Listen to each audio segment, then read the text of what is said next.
Personally, I've never been a fan of labels. The only label I actually like is my name.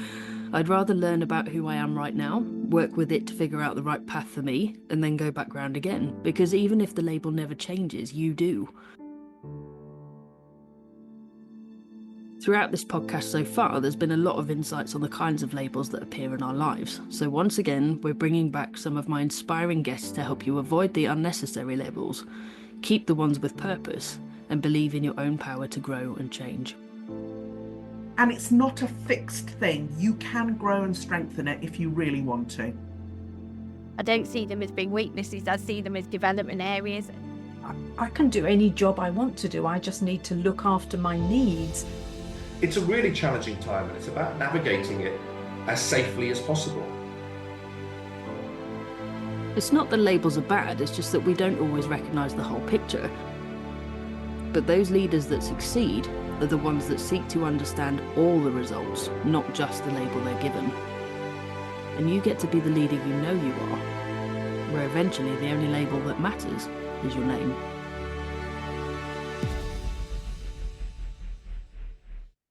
Hey, welcome to the Leaders Podcast with me, Laura McDonald, the leadership coach and mentor. Come with me as I explore the elements of leadership that give leaders like you the power and confidence to make the impact you know you can.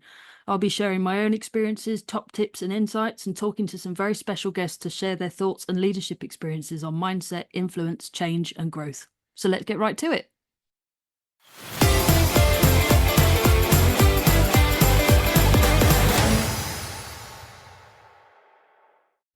You know, I learn a lot from this podcast too. And as a lover of learning and growth, I've spent a lot of time trying to understand myself better so I can be a better partner, parent, friend, leader, coach, mentor.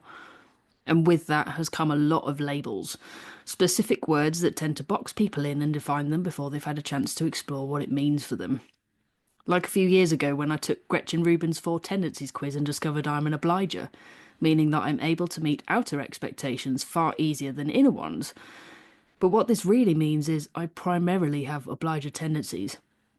And I needed to learn and understand what tendencies from the other 3 labels I had, when they occur, and whether they're serving me just as much as I understand my natural go-to. For example, I used to really struggle with creating habits for any kind of exercise. I used to feel really bad that I did this impulsively because I'd set a goal, not create the habit, and then fail to reach the goal. And my will to go and do this was usually dependent on the weather. But once I realised it was okay to be impulsive for this, and that a set schedule didn't actually work for me, I embraced exercise a lot more and got rid of all the goals surrounding it. Now all I do is review each week and see if I feel I've had enough exercise, and if I don't, I try to put a little bit more effort in the next week. It's the same with leadership styles. Take Goleman's 6 emotionally intelligent styles. I know that my primary go-to style in this model is the coaching style, shock horror. However, I also know that I have scores in the other 5 styles, and, importantly, the second most used style is only marginally behind the first one. So it's my responsibility to ensure I get regular experience of all of them and develop them all to create a well-rounded approach to my leadership. And there are so many more labels we could apply to ourselves. And yes, it's important to know what your go-tos are and how you prefer to interact with others and support them and how you learn and grow yourself. But whatever primary preferences, tendencies and styles you have, asking the question, what were my other scores, is an important one on any self-assessment to gain deeper self-awareness and therefore develop your leadership in the best way possible for you and your team. This is particularly important with any kind of leadership style model, as often models are written on the basis that all styles named have their place, and you'll need to be skilled in every one of them to be effective. Personally, I've never been a fan of labels. The only label I actually like is my name. I'd rather learn about who I am right now, work with it to figure out the right path for me, and then go back round again. Because even if the label never changes, you do. We're forever growing and evolving. So assuming that we are this standardized way of anything and that will never change is only going to hold us back in the future. The more important ones to watch are the labels we give ourselves, the statements we make that eventually becomes truths in our own heads, like, I'm not a resilient person, I'm not that confident, I'm not that good at interviews, or my favourite, more generalised statement, I can't do that. And there is something really simple you can do to adjust your mindset with all of these statements. I'm not a resilient person, yet. I'm not that confident, yet.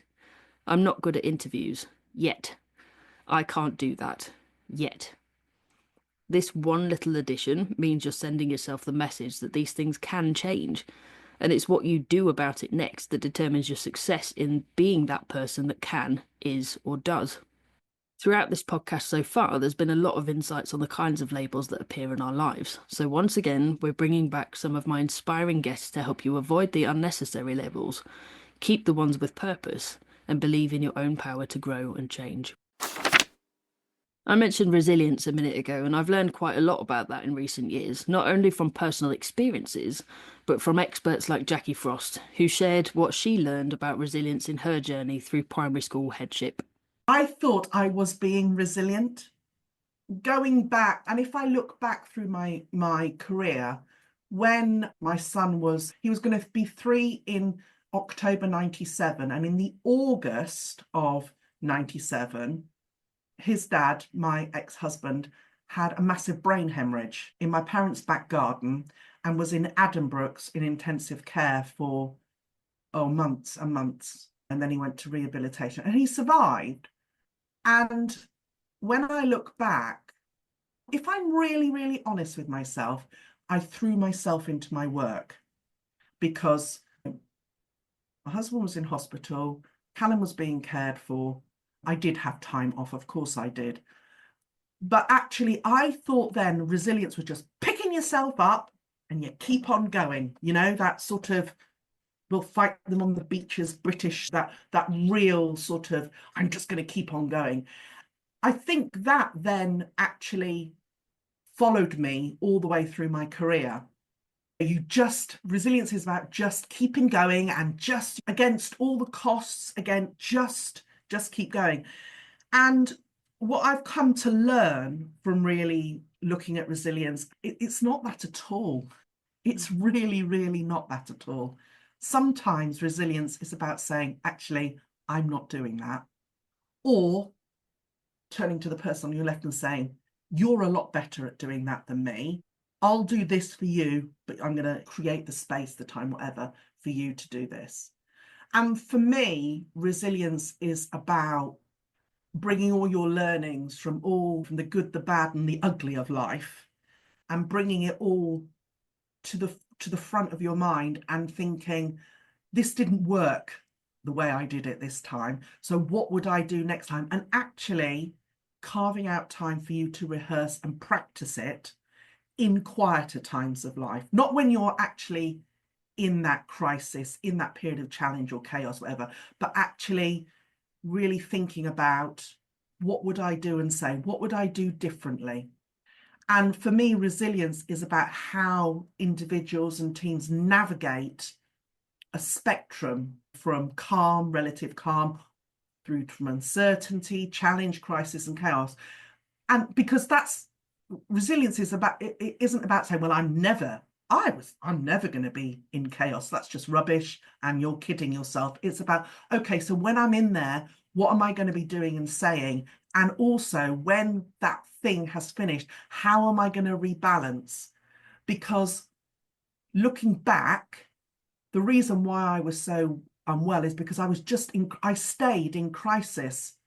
I rode that wave, which I quite liked. I do quite like that. I think I'm at my best when I'm in a crisis or in a challenge, but I just stayed there the whole time. And you can't, because when you do come down, oh boy, you come down with an absolute crash. So for me, resilience is about a heightened sense of self-awareness and a self-knowing about how you respond to different things.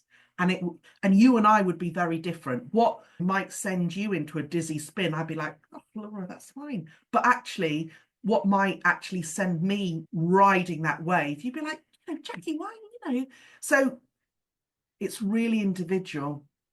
That's what makes it so hard. And I think people ban the word resilience around and there's sort of an element of fatigue around it. Oh, here we go again. I've got to be, Boris told us to be more resilient, didn't he? In COVID, or thanked us for being resilient. And I just think you can, and it's not a fixed thing. You can grow and strengthen it if you really want to. This resonated with me a lot, and the main reason for that was not that I had labelled myself as low resilience, but that I'd actually thought I was being highly resilient for a long time. Working all the time, staying in crisis, and constantly keeping myself busy were what I thought were the qualities of a resilient leader. And if you had challenges, you just boxed up your emotions and kept going. I didn't write myself off as unable to be resilient, but I did write myself off by thinking that the resilience I had couldn't ever be dropped. Another place people very easily write themselves off is interviews. Now, I will be blunt here, there is work to do on both sides of this. From the organisational point of view, more consideration to the environment, structure, and flexibility of interviews is something many companies still need to put some serious effort into. And some are making moves. No two companies will ever do things the same way, but we can find, refine, and establish best practice in the corporate world and share them with others in our industry to support an effective process for all. However, the responsibility is split between the company you're applying for and you. And when I spoke to Catherine Hall about this, she shared some valuable advice about interviews in today's world. It's one of the things I say to clients when we do interview coaching sessions is around, if you ask a question about a weakness, reframe it to be, I don't see them as being weaknesses, I see them as development areas, and then pivot to that, because actually it's showing that, yes, there might be something that perhaps you're not so good at, but actually you're putting steps in to make them better. Again, it's about that reframing of your mind. So, and if that helps so you can flip your imposter gremlin across the room, brilliant. That's what you need to do. Absolutely. An interview should be a two-way process. It's not just about you presenting yourself to the business. It's also then about the business, you finding out about the business and, knowing actually, do you fit in that business? Is it the right place for you? Will it help to grow your career in the way that you want to? Are they going to give you those opportunities and things? And I think, but that comes from being shaped with good leaders at the top who recognise that. And it's got to come from the top, because if it's trying to be pushed upwards, it's like pushing water up a hill, isn't it? And, if we use an analogy, it's got to be led from, that person sitting in the chief exec, managing director seat and cascading it down. This is what we're going to do. And it's that change of mindset. And that's what makes a great leader, is that changing of mindset. Just because we've done it like this for the last 25 years, doesn't mean we have to do that for the next 25 years, because the world is different. Absolutely. When you think 25 years back, and I'm not going to do my maths as to how old I was, but, but when you think about the use of technology, the use of, processing, how global the world has become, it's different, and actually we need to be more adaptable to that, and that's what our leaders need to do. I think the main message I took from Catherine's insights was to look for alignment in what you're applying for. When you find the organisation that will support you, not from your first day on the job, but from the first moment of engagement, and you feel that willingness to put the effort into making that interview the best it could possibly be on the day, you're going to have a much better experience of searching for and applying for jobs, successful or not. There are other labels that are a little harder to understand, more difficult to manage in today's world, and are often overlooked, but at the same time filled with potential. There's one particular label I've been battling with all my life because I didn't really understand it until a few years ago.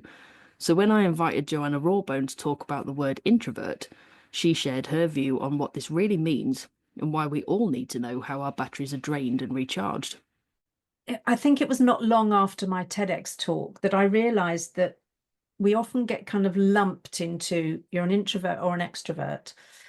And if you do something like the Myers-Briggs type indicator, you do come out kind of somewhere on a continuum. But even people misread that and thinking it's, I'm 79% introvert. It's actually, no, what that says is you're 79% sure or certain that you're an introvert. So it's about how clear you are on your preference, not how strong that preference is.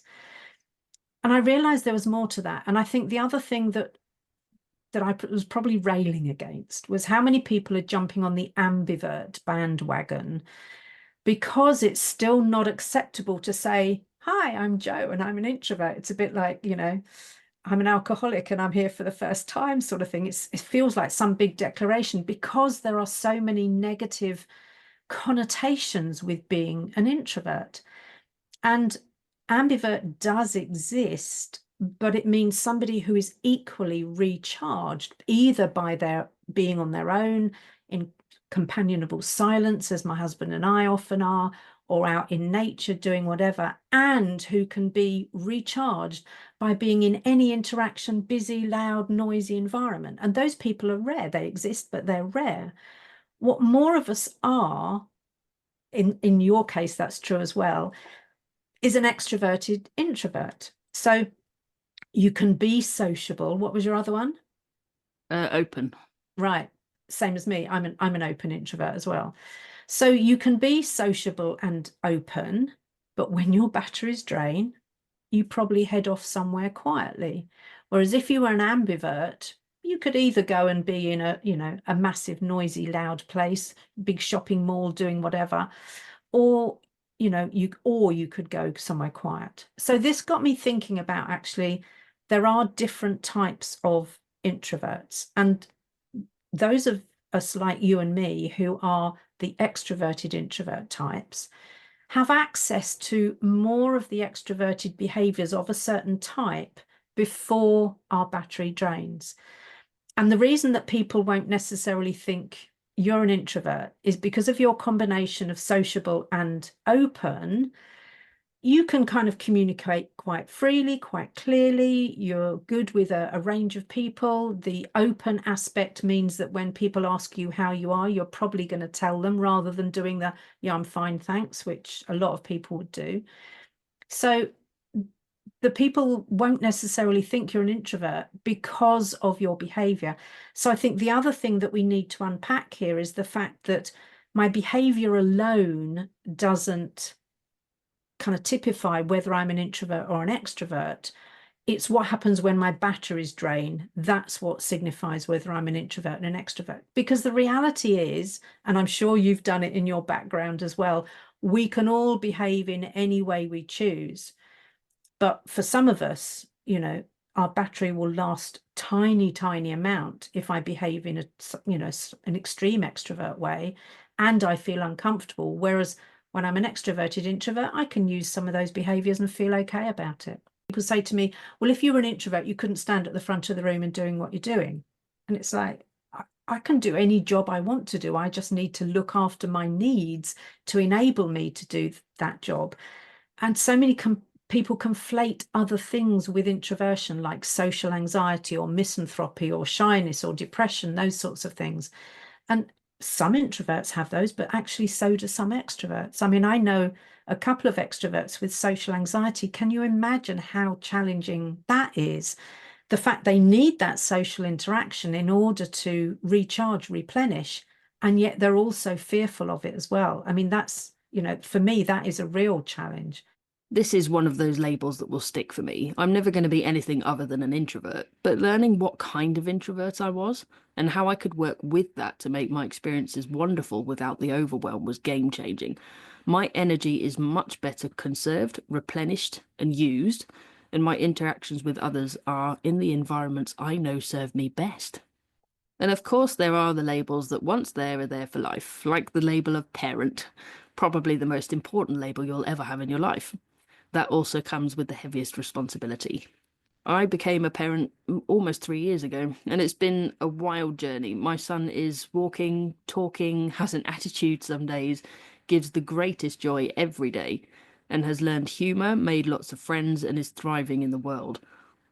But keeping that up gets harder as he gets older and he learns the boundaries, challenges, and dangers of the world. He's learning and growing every day, and it is quite shocking how much he's changed in such a short space of time, but we're determined to keep him thriving. So when I invited Amit Singh Kali onto the podcast to talk all things parenting, he shared some valuable tips on the challenges of modern world and how you can help your child navigate it. Yeah, I mean, most of the work that I do with parents are of kind of teenagers and what we call tween ages, which is that kind of top end of primary school, going up. Because I think at that stage, you've got lots of emotions coming through, manifesting themselves in different ways to sort of toddlers. Because, of course, with that age, you've got puberty, you've got hormones, you've got a new worldview that young people are developing that might be very different to your worldview. And it's really about adapting to those constant changes that your children are going through, and being open-minded to those changes, spending time with your children on things that they like doing rather than what you like doing, because you're going to soon realize that your children have very different interests to you. There might be some shared interests based on what they've grown up with around you, but they might develop some very different interests to you, and interests that you don't understand. You know, we live in such a different world. I always say to parents now, it's the hardest time to parent today than it's ever been, I think. Our children now live in two very, very separate worlds. They live in their physical world and they live in their digital world. And that's probably a world that many of us don't really understand as well as our children do. And we have to accept the digital world to our children is as important as their physical world. And we might not understand what it means to worry about games and avatars and even AI and things like that, you know, but to some of our children, they might love it. They might relish that. And it's about actively engaging your own brain. I think being a parent is having that commitment to constantly want to learn. It's being open-minded enough to want to constantly learn based on what your child brings home from school, brings home from their friends, and experiences from their kind of digital exploration. It's that willingness and that want to explore this new world with your children, no matter what their age. You know, your 2-year-old is going to be exploring a world and bringing things home that you don't know about, or maybe even don't care about. You don't care about the pasta shell painting that he did, but to him that's really important. It's about engaging what he's created and why he's created it. And I think it's that willingness to constantly want to engage your brain and learn about the new things your children bring home. I mean, as challenging as it is parenting in the 21st century, there's also lots of rewards to reap, I think, from this kind of new technological age that we're in. And I think if we embrace it and engage with it in the right way, of course, there are lots of risks. And a lot of the work that I do with parents is about understanding those risks, because a lot of parents are just unaware of what those risks are. They're not technologically savvy. They don't know too much about the dangers that exist out there. And suddenly it's too late and something really terrible has happened.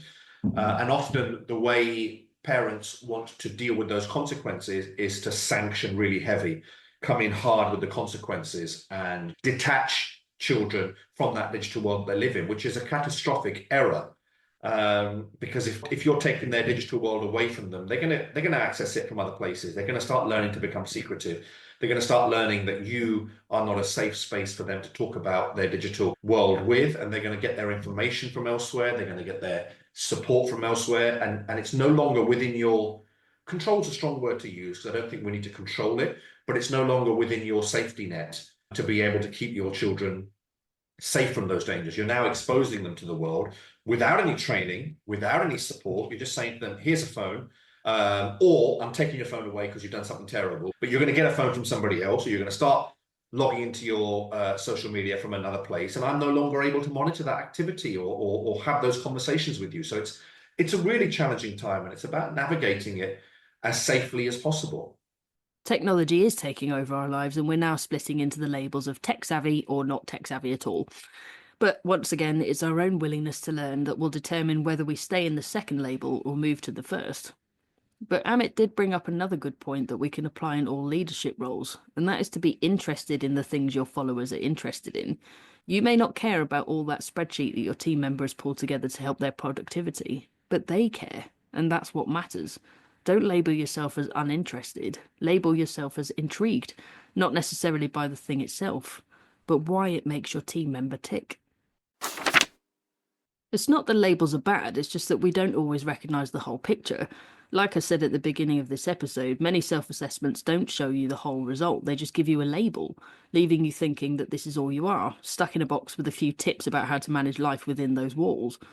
Some of us delve into trying to change that label and break right out of the box. Others get strict and lay down the groundwork for never changing it, sealing themselves firmly inside that box and putting a big red label on the outside for any visitors.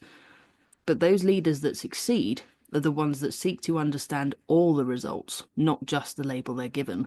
They break the box down, take the pieces that serve them, and merge them with other parts of other boxes. The labels we give ourselves may be true in the moment, but may not be true forever. It's all dependent on our willing to build on what we have. Skills like resilience, emotional intelligence, and critical thinking are like muscles. They take constant work to stay in a healthy place that serves us well and supports us in other areas like getting better at interviews, increasing our efficiency and productivity in tasks, and being able to support others to thrive in our teams. And there are some you will hold on to because it just so happens that this is part of you. Your curiosity in what that label means for you and how you can thrive by working with it will be the foundation upon which the outcomes of your social interactions, personal goals, and utilization of your strengths will depend. And those labels that we voluntarily take on rely on our ability to take ownership of the responsibility we've brought into our hands. The most valuable and important advice I was given as a parent was to take others' advice by all means, but use it to find my way of doing things. And that's exactly the advice I give to all the leaders out there. Any label you're given or take on yourself is a starting point. The key is to find out what that means to you, work it into strategies and goals that serve you, drop what no longer applies, and see the whole picture of you. The first time you do this, it'll be a lot, but when you've done it once, reevaluation gets a million times easier, and you get to be the leader you know you are, where eventually the only label that matters is your name. Until next time, everyone.